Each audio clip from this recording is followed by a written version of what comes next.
Okay, welcome back to my digital world. It's been on social media, and it's lovely to speak to this lady, particularly for similar journeys of starting very young in our industry, the funny business called show, as I call it.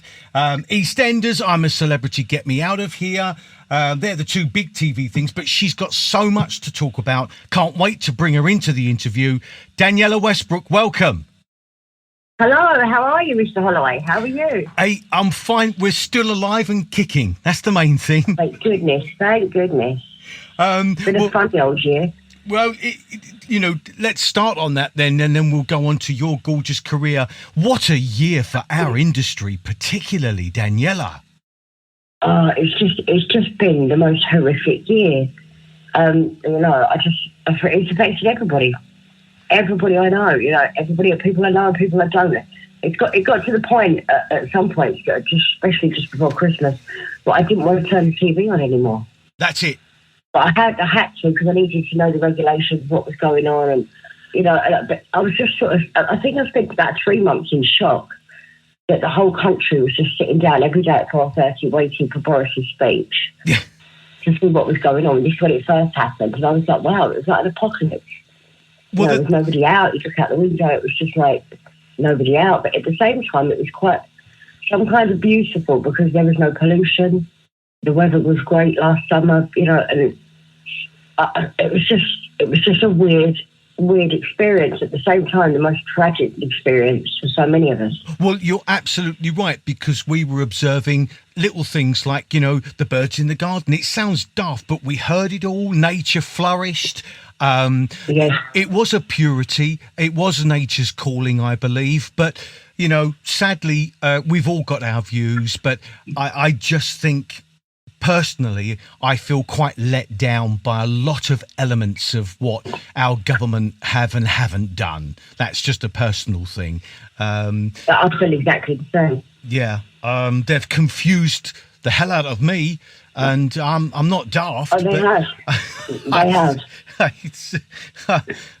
But listen, your glorious career, the gorgeous lady that you are, it all started with a big opening, didn't it, in a strange way, like my career did. You had that massive launch pad of a great big, huge soap, because when you entered it, there was in excess of 20 million people watching it. EastEnders, of course. There was. Well, just remember back then, I think it was 1990, I think I went to the show, and Channel 4 hadn't long been launched. That's right. So we only had 4 channels. I mean, I was super excited because I've got a TV and video recorder player in one for Christmas that year, and that was the biggest thing that came out. Now we have mobile phones and God knows what other technology that goes with it. But it was just this huge thing. And I remember doing an audition when my last audition was after my history exam. And there was 1,500 girls cast for Sam Mitchell. Wow. And it got right the way down, it went over a course of 3 months. And then it got right the way down to the last 10 and the last 3, now it goes recalls. And I went for the last one, and they had pictures of me, and then either side of me they had a picture of Ross and a picture of Steve, Phil and Grant. Because back in the day there was only the 3 Mitchells. There was no Ronnie, Roxy, Archie, Billy, Peggy, none of those existed then. They're all ready to be penned. And they literally did the casting, and Sid came in and played Ricky, and he read with me. And then I got back home, and Sylvia called me and said, sit down, I need to speak to you. I thought, oh God, I'm getting expelled. Because I was quite naughty at school. I was at Sylvia, and I was quite naughty, as you well know. I'll go into that in a minute. And she said, yeah, you've got the part. You've got a 6-month contract. You start tomorrow morning, 9 o'clock, they'll send a car. The script was on it. The script was being bright as we spoke. Wow. The script arrived that night, and I started at 9 o'clock the next morning. I think I did 6 scenes back to back. I've never been so scared in my life. And bearing in mind, I've done theatre, I've done West End, obviously, How I Met You. I've done lots of different stuff and worked with a lot of different people. Worked with Freddie Mercury, all sorts of people. But I was so petrified to walk onto that set. My first scene was out in Albert Square. And I sort of never looked back. It just made me feel at home. And I learned, as much as I learned huge amounts, vast amounts being at Sylvia Young's all my life. I learned so much on that set for those 6 years. 6 months turned into a 6-year deal. I learned so much on my feet. Well, the thing is that it's this thing I always say, there is something that cannot be taught. Yes, you can be taught at a stage school, but your presence, your when I look back now to the early, and I saw some, it was 2:00 in the morning because no one's sleeping properly, and it was you, and you could have only have been about 16 in the show, but you glowed from the screen. The radiance was there, and that is what cannot be taught. It's called charisma. Charisma, but and thank you. But I'm one of those people that I never stop learning. Even now, during isolation is education for me. I'm always doing something, and I always remember, and I still do now when I sit on a set if I'm working, and when any of us are lucky to work again. I sit and I watch people. I'd watch Dave and his team, the cameraman. They've been there for 30 odd years. I'd love to sit and watch June Brown work, who plays Dot Cotton. Yes. I love the way the woman works, and through all of that, I learned different techniques, different things. I mean, I remember sitting on the stage when I was 13 years old doing Joseph. Yes. Benoit Webber, and there you was playing Joseph, and that was how we met. Yeah. And I remember the way you used to sit on your knees, and literally you would just turn your shoulders slightly and open yourself up to the whole audience. Yes. And it's a little tiny thing like that where you'd be crouched over, and as you came up, you just used to watch you open your shoulders and slightly tilt to the left or right and open yourself up in the light to the whole audience. Felt like you were singing just to them. And that's things that you can't be taught. That's things of watching people's this is skills. My whole thing about the reality thing that's taken over.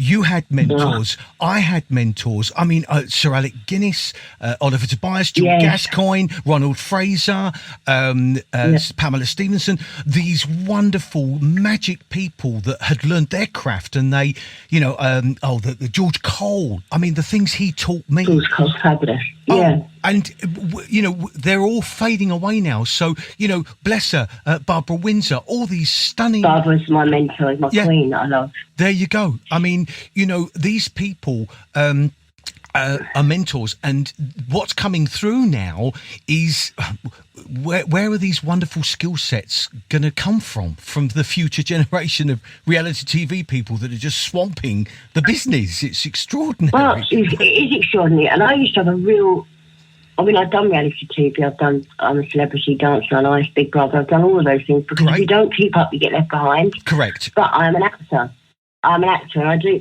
I'm desperate to go out and do fringe theatre and stuff when it opens, and rep and stuff like that. Just good things to do. And I'm in a position now, I can, because my children have grown up, left home. Yes. So I'm in a position I can go and do that. And when theatres open, I can go off and cast for things. Great. And I went for a stage, I must admit, for about 2 or 3 years, I felt a lot of bitterness. Yes. Because, and I'm not really a bitter person at all. I normally let things roll with it, considering I've had quite a lot of crap done to me, and as I have done to others. But I felt really bitter about reality television. I was like, not for the people doing it, good luck, everyone deserves their platform, but it got to the point for me, I was like, well, where's their talent? Yes, they're commanding this money to play this money. No money is being spent on making drama. Yeah. Well, hardly any money yet. And then the beauty of Downtown and things like that, and what else? The Bay and other things like that came along, and Marcella, Line of Duty, things like that started getting made again, because people started to just not really want reality anymore. Yeah. And then Netflix came along, and now I've cast for a couple of things on Netflix the last few weeks on the self-tapes. But fantastic. Netflix has been wonderful, because Netflix are making their own TV and making their own seasons and drama, and it feels like there's a shift again in the energy. But if I can go into, because the paths are so similar, because at such a young age you had big exposure in the industry, as I did, and the crash after it does test you, and it pushes you into dark places. It did me. There was very strange play from people's behaviour towards you and things you think you have to tolerate and you shouldn't. But obviously it played on you, and obviously you've had your roller coaster ride in the industry, and maybe you can help people that might be struggling by telling them in an assertive way that there's a way out. You know, it's just not your fault. It's just, you know, it's a very hard thing because it gets to a point as well where you're doing well. Everything you've ever worked for, everything you lay in bed at night and dream of being on a stage and the lights and the music and singing and having that role, or being on TV and everybody knowing who you are for your acting and all of them things. I do believe when you manifest things like that, it does come through and alongside hard work and dedication. Yeah. But yeah, you've got to be staunch in your way that you're going to go forward and just keep going and think, you know, I can do this, I'm going to do it. But I think you suffer such a huge, severe amount of rejection at a young age that it's not until you get older rejection hits you harder. Yes. When you're a kid, you think, oh, well, I didn't get that job. And then rejection. I don't care what anyone says, it does start to eat away at you and starts to make you question yourself. And, you know, obviously you can't get every job you go for. But also in other ways, you become a people pleaser, if you like. You sort of lose yourself. Yeah. You become a people pleaser because you go for castings, you're doing the right thing, you're being polite, and you feel a bit of a fake. And people take advantage.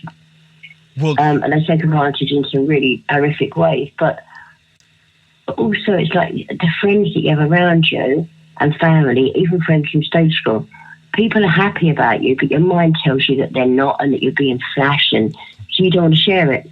I know. You don't want to share good news and stuff, and then internally you feel like you're not worth it. And all of that spirals, and that's a lot of the time where people pick up addiction, alcoholism, self-harm, all of those type of things, and it's kind of all lined up ready for the fall. Well, you've obviously come through it and you're looking amazing. We are mature years. We won't mention years and ages, but wow, you know, maturity comes wisdom, and you've got a massive skill set and talent to offer still, that's for sure.